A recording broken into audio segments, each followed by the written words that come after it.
That's it. But going back to my point, I just want to say this. There was an actual game plan. I've heard this before that could have been laid out to make it feasible. You're not going to go and nab 10 million illegals and get them out of the country. It's not logistically possible. But you incentivize self-deportation. You open up refugee status to countries like the UK and South Africa, and you do the reverse Democrat. And then you go out and expand ICE, which they did approve the $70 billion budget in perpetuity for the rest of his term. So I do see him doing that. But why would you chase out a Bovino, the hardliner? Why would you have all these lifelong lobbyists that go against you a lot of the time?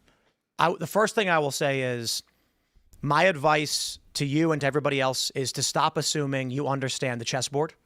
I don't operate as though I understand the entirety of the chessboard. So I take a look at everything that's playing out and try to understand to the best of my ability what they're doing. So what I will say in response to this is you are looking through a keyhole. There is a 1,000 bedroom mansion with 1,000 doors all around the building, and you're taking a look through one keyhole, yelling based on what you see inside while not seeing literally anything else. I could create an infinite number of hypotheticals to explain away why it is Bongino did what he did, why it is that Trump did what he did, but it's meaningless. We just don't know. So people like to say, why would Trump go to war with Iran? Well, honest question. Do you believe Trump literally had no reason to start the war with Iran? No, I don't believe. No, I don't believe that. There was a reason. There was a reason. Now, we don't know if that reason was good or bad, but presumably there was a reason. Do you think that Donald Trump, when weighing his options, knowing there's domestic issues and foreign policy issues, makes those decisions lightly? No. Agreed. And so my issue ultimately is Trump is far from perfect, makes a lot of mistakes. Certainly we can say Pam Bondi, we can say Amy Coney Barrett, for sure, but it doesn't mean he's not been particularly effective in key areas. And then the ultimate question is, when it comes to the thing like the war with Iran or Syria, we only know 2%, if we're lucky, about what's really going on in those scenarios. The final question is, do you trust Trump? That's it. And I used to think he's played 5D chess, but I'm not so sure anymore. It's like, okay, another example. Do you think that Trump wasn't sophisticated enough to know that Howard Nuttlick was in the Epstein files? And then why would you engender yourself and bring these people into your orbit and endorse them and protect them? Okay, so let's start with a couple of questions. Why do you think Trump is trying to wash away the Epstein files? My opinion, could be a fool, but you ask questions, I'm going to give you an honest answer. Yeah. My opinion is that we're in the middle of this conflict with Iran, largely centered around protecting the petrodollar.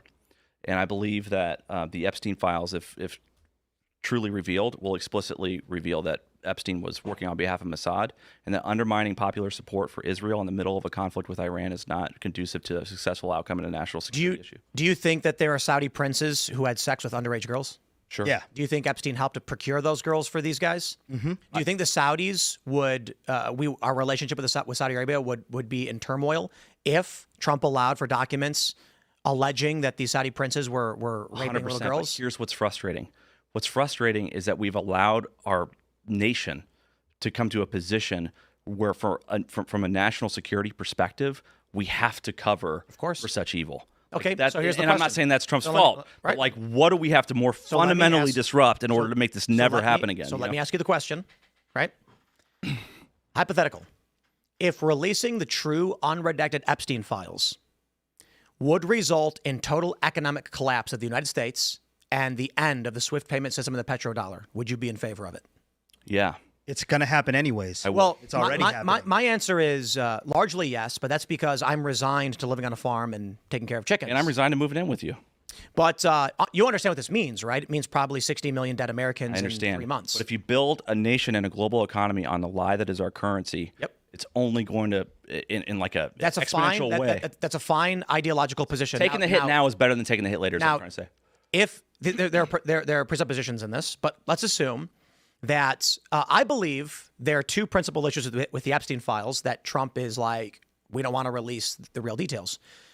One is that I'd be willing to bet everything that there's Saudi princes banging little girls. And I mean, in these countries, it's illegal. So to their perspective, they're like, what did I do wrong? In America, it's sever all ties with these people. They're pedophiles. Would the American people support U.S. relationships with Saudi Arabian princes? Hell no. So Trump is saying, I don't want to risk that. We need their oil production in the Western sphere of influence. The other thing is there's a lot of powerful people like Bill Gates, who we learned in these files Flippy. was potentially gave his wife STDs, and then Epstein claimed he was trying to procure antibiotics to slit to his wife to cure her.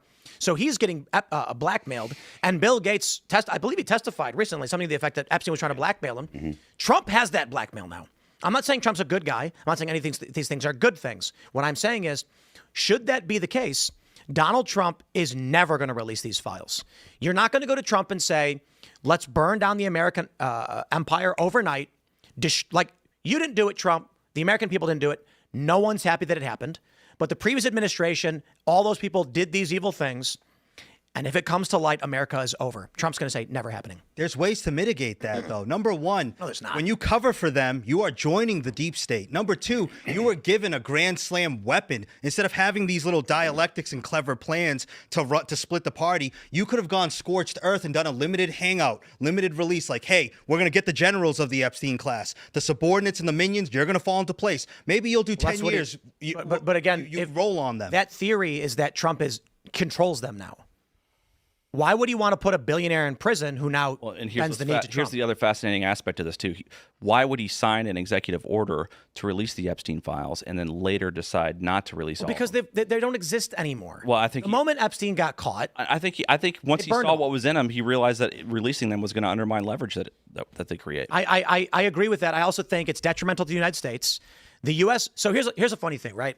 There are people who sued Twitter because Twitter censored them. Yep. And they were winning. Then Elon bought Twitter. Does it make sense to sue Elon Musk, who's now on your side? Twitter is still Twitter. Control has shifted. What do? Right? So you're trying to make a comparison to the Trump administration. He's coming into a corrupt system. Trump inherited a government from evil, sick, twisted pedophiles, and now he has to contend with the mistakes they made in that brand. Do we want the United States to burn to the ground? And again, it's all hypothetical. My argument is still, guys, I have no illusions the United States would remain the global empire or whatever. And that the reality to that, I hope everyone realizes this, is hyperinflation, a loaf of bread costing $50. What we're looking, so let's big picture this. I do not believe Trump has bad intentions for the American people. I believe Trump is is the last bastion for American tradition, the American citizen, against a multicultural global democracy that has been infecting and trying to destroy it. So I trust Trump to a degree, but I also trust Trump to lie a lot. That means with Trump as president and his agenda continuing, America can pull out of this tailspin and come to be a better place. The deep state's mission was going to burn us to the ground, open our borders, and turn us into a balkanized, open, it was just going to destroy America. There was going to be no functional governance, non-citizens voting, stripping money from the coffers. When you go to the big picture, you take a look at Iran. I'm only going to give the short version of this because we've done this 17 million times. The first thing Trump does when he gets into office is he starts killing narco-terrorists in the Caribbean. He renames the Gulf of Mexico to the Gulf of America. Yep, closes the border. Closes the border. He surrounds Cuba. The Gulf starts seeing large commercial exports of oil. He then seizes Venezuela, the largest oil producer in the world. And then he clogs the Strait of Hormuz for 4 months, cutting off China from their 40 to 50% of their energy imports. That's more than that, I think, man. I think it's like 70% or something. It may be. And so, again, you're Trump. You're sitting in an office. Hegseth comes to you. You got Kash Patel. You got, Kristi Noem, whoever else. And they say, we got to win on the SAVE Act. You need to win. The Republicans must win the midterms. We can't let the Democrats take power. That being said, if we do not constrain China right now, they take over the global economy in 2030 and we lose. Yep. So Trump says, then our first priority is going to be shut the Strait of Hormuz down. And so as soon as they get in, Trump takes a series of actions that all lines up perfectly toward the West and the Gulf will become the largest oil exporter. The re-seizure of the Panama Canal, the negotiations on the Northwest Passage. The Gulf is now one of the largest oil exporter. The Emirates have left OPEC. Totally understand. Collapsed. So when you're like, Trump is doing things I don't like, these may be the very best things that could be happening. I understand where you're coming from, and I actually agree with everything that you're saying. But what bothers me most about this long gone are the days of, hey, America has to beat the Nazis. Like, it was a different country back then, at least seemingly less corrupt. We are so corrupt now that obviously I want to win the artificial intelligence arms race, the space race against China. Obviously, I don't want China to have economic dominance into the 21st century in the same way that the United States had economic dominance in the 20th century. Obviously, I don't want those things. However, if we do win the AI arms race, and if we do win the space race, and if we do secure economic dominance in the 21st century, we are our own version of corrupt. It won't be the CCP, surveillance state that they have. It won't be this dangerous total undermining of our national safety here in the United States. But I'm concerned of what a Patriot Act looks like, powered by artificial intelligence. It'll become a soft version of that. And so we have to solve the fundamental corruption in our own. If we're gonna win this war against China, then we have to make sure that when we come out the other side, we're not as corrupt as we are today. If there's one thing you want to level at Trump, that's it. Like the Epstein thing, like easy. Like we were pissed about that. You can't play this game on the Epstein stuff and just leave us in the dark and lie about it. But the AI stuff, Trump's behind 100%. So if you're mad about all that, Trump is not your guy. I'm not mad about the AI stuff. I see it as I'm saying AI surveillance state. Trump is behind it. I know. Trump is for it. But I'm fully embedded with the PayPal mafia. He did, what was it, Quantum Leap or whatever, that massive funding for AI expansion? The Quantum Leap Forward? Is that what it was? He's been Q posting the past couple of days about this investment with Quantum. But this is I don't agree with the method. I'm not 100% soured on Trump, but the problem is, you had the House, you had the Senate. I don't have all the information. I understand, but I'm afraid you're going to become the thing you're fighting. Have the House, have the House, and have the Senate are almost loaded terms. We had a razor-thin majority in the House, and we have a razor-thin majority in the Senate. Well, half the Republicans that we have blow. I mean, you got Lindsey Graham. That's true, but you don't get, you go to war with the army you have, not the army you wish you had. But you said you become the thing you're fighting. What do you think Trump is fighting against? The demise of the American empire, and you see the grand strategy. You see Greenland. We're starving Canada economically. I think we're going to annex part of it or open up refugee status. I do think it's going to happen.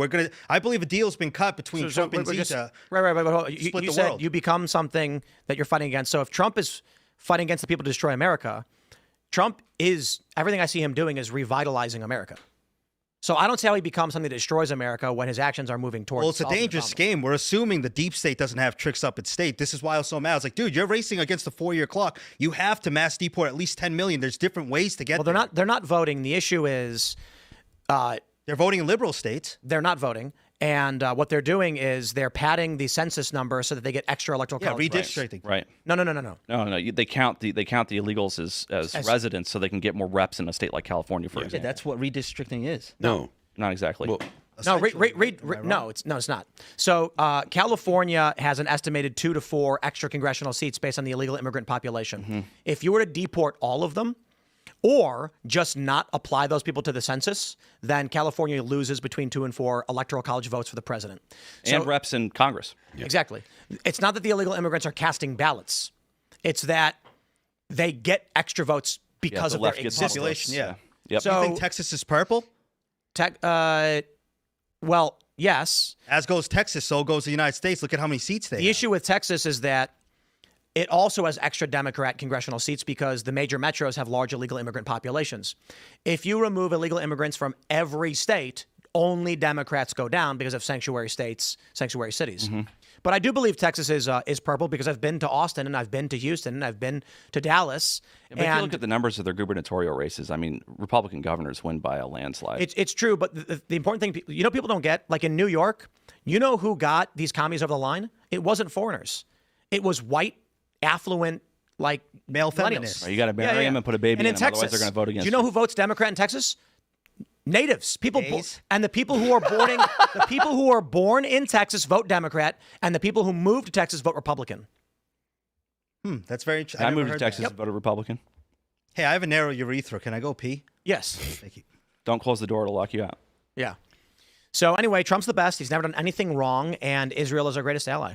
Whoa, easy. that last one there, man. Look, I mean, I understand all of the frustrations with Donald Trump there, and some of them I think are legitimate. Some of them I have questions about. But at the end of the day, Tate Brown, like one of the guys. I'm so glad I voted for him. Don't get me wrong. Well, not only that, Tate but Brown, really. Well, Tate Brown's another guy that works here, and he has this great phrase, which is Donald Trump is the most viable political vehicle available. whether you like the conservatives, the Republicans, the GOP or not, the options are going to be the GOP and Donald Trump, or GOP and whoever is running, gets the nomination, or someone that will cater to literal communists. Because 100%. the DSA I'd rather take the on evil of the march GOP over the evil of the last every day of single the week. day and twice on Sunday. But I'm not content to just allow that paradigm to continue to exist. That's perfectly fine. And I don't have a problem with people criticizing Trump, but when people are just like, I turned against him, or I'm not going to vote for the Republicans because of it. I'm not going to vote. I won't vote for the lesser of the two evils. It's not the lesser of the two evils. It's voting for the one that actually isn't evil. It's flawed. It's imperfect. According to what Tim said, that's intentional Trump strategy for to split the right. I don't think that that's actually. Am I misinterpreting what you Split said? the right? I must be just totally You are misinterpreting what you said. totally misunderstanding. All right. I think that he's saying a Okay. hypothetical. So the rumor is Trump wins the popular vote. Yeah. Most people have aligned culturally with the right, from Yes. Joe Rogan in the middle. Yes. So now you have a dominant cultural faction. Yes. You bud off your more progressive elements like RFK, Tulsi Gabbard. Yep. You get some conservatives who are anti-war like Tucker or Joe Kent. Yep. This does pull from your side a little bit, but it pulls more from the moderates who might vote Democrat because they hate Trump. These are spoiler candidates. So the goal is to pull 10% from the Democrats and 5% from Republicans so that Republicans get a 5% net gain in 2028. So if you support the spoiler candidates, I mean, you're more than helping welcome. manifest the strategy, right? Well, I mean, you're more than welcome to do that. Anybody who's aware of this should vote for Trump. Yeah. Let the people Or- who don't pay attention and hate Trump vote for those who hate Trump. Or vote for vote for whoever So here's the the GOP point. nominee is. You get a Democrat candidate who is a woke lunatic. Yep. And there are going to be, I know, I'll tell you, I have the perfect idea of the guy in my mind. A friend of mine, an older guy, he says he's a conservative and voted Republican his whole life. He hates the Democrats, but Trump is insane, and Trump must be stopped. You bring a Carlson Gabbard ticket, that guy don't vote Democrat no more. He votes for Gabbard Carlson. Democrats just lost a vote that Trump was never going to get. I understand. Yep. Listen, Tim, you have a beautiful bow day, but we could lose the midterms. Bid day. I mean, look again. We likely. I've been saying this a lot. It's I just want likely to go to that an All That Remains concert and not have to worry about my mortgage.